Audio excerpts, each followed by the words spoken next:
성경의 책장 너머.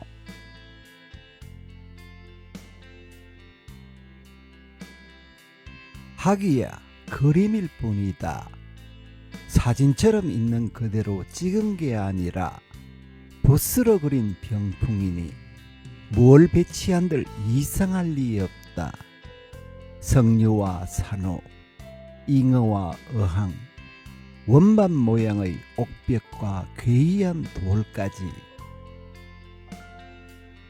선비의 학덕을 장려하기 위해 그렸다는 책가도에는 서책보다 다채로운 물건이 가득했다.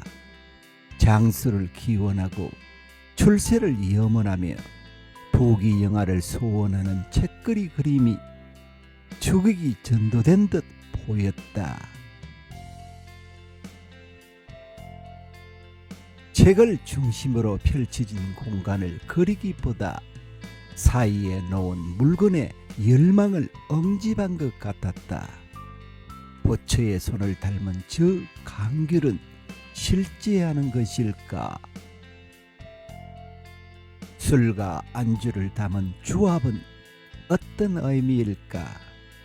한참 그림에 빠져들던 그때 오래전 보았던 책장 하나가 여덟폭 병풍 속에서 볼썩 튀어나왔다.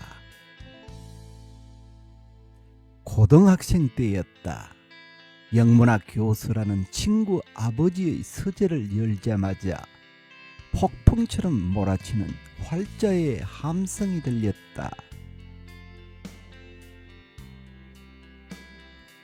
책등에 새겨진 작가의 이름을 확인하며 환희와 부러움, 그리고 시기, 질투의 감정이 몰려와 한꺼번에 뒤엉켰다. 어지러운 종이 묶음 사이에서 한 권의 책이 나를 빤히 바라보고 있었다. 빌린 후 돌려주지 않았다. 돌려주기 싫었다. 수만 권 장서 가운데 이 책 한 권쯤 빠진다고 해도 티나지 않으리. 졸업 후 친구가 다른 동네로 진학했을 때 책이 비로소 내 것이 되었다고 안도했다.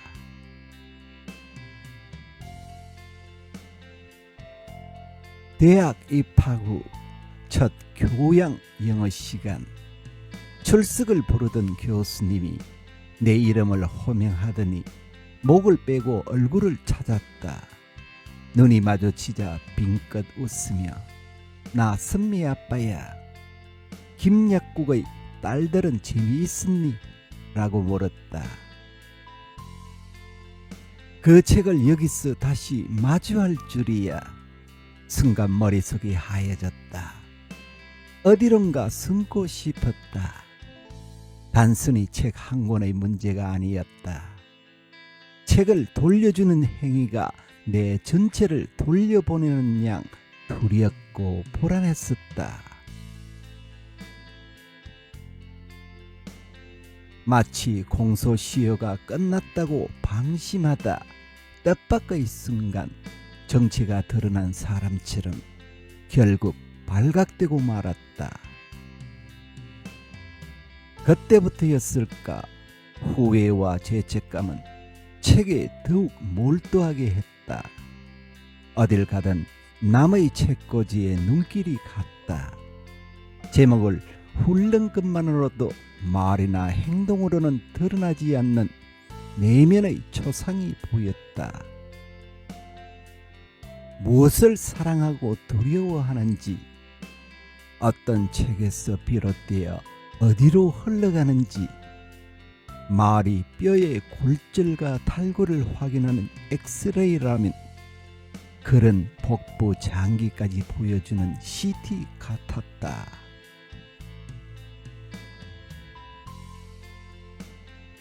도서 목록은 그보다 더 정교한 MRI처럼 느껴졌다.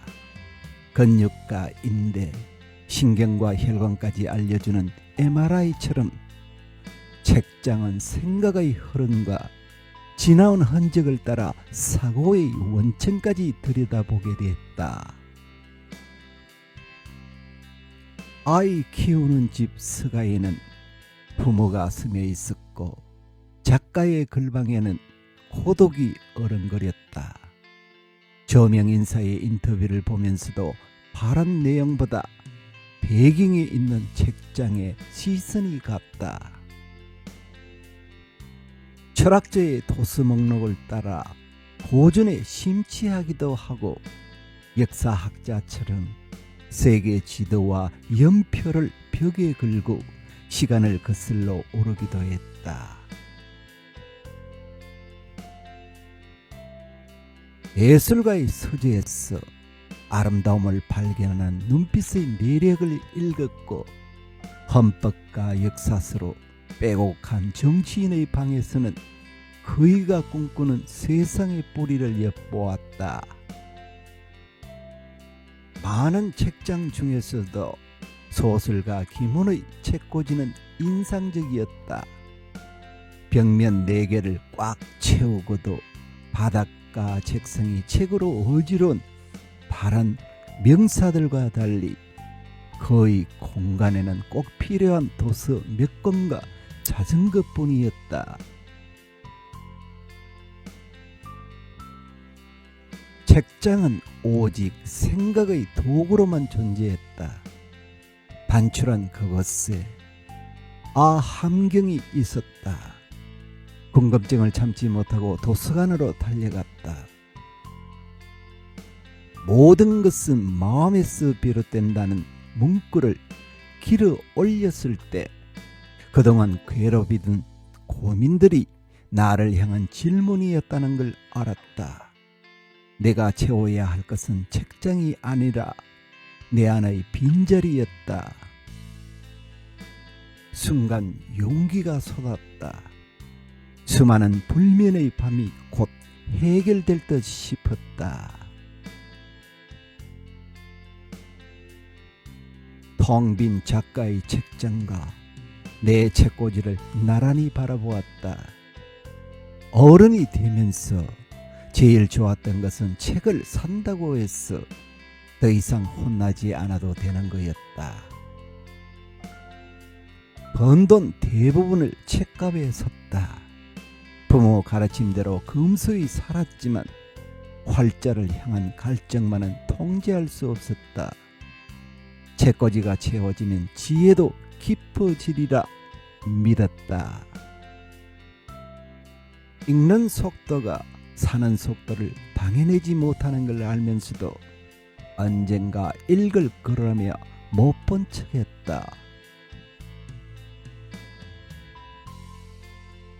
같은 책을 사는 실수를 몇 번째 반복해도 별일 아닌 척 치부하기도 했다. 하지만 그토록 얻고 싶었던 지혜는 소유한다고 얻어지는 게 아니었다. 풀리지 않은 감정들이 연심 물음표를 던진다. 왜 그때 책을 돌려주지 않았을까?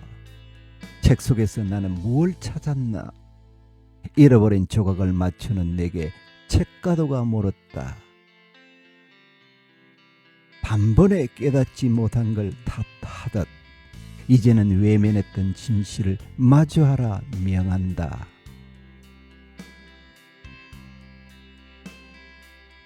병풍에 거려진 물건들은 각기 다른 세계를 이으며 주인을 비추는데 너의 책꽂이는 무엇을 내포하는가? 나야말로 깨달음을 향한 갈망과 흔한 삶의 열망을 책장 담뿍 담았다.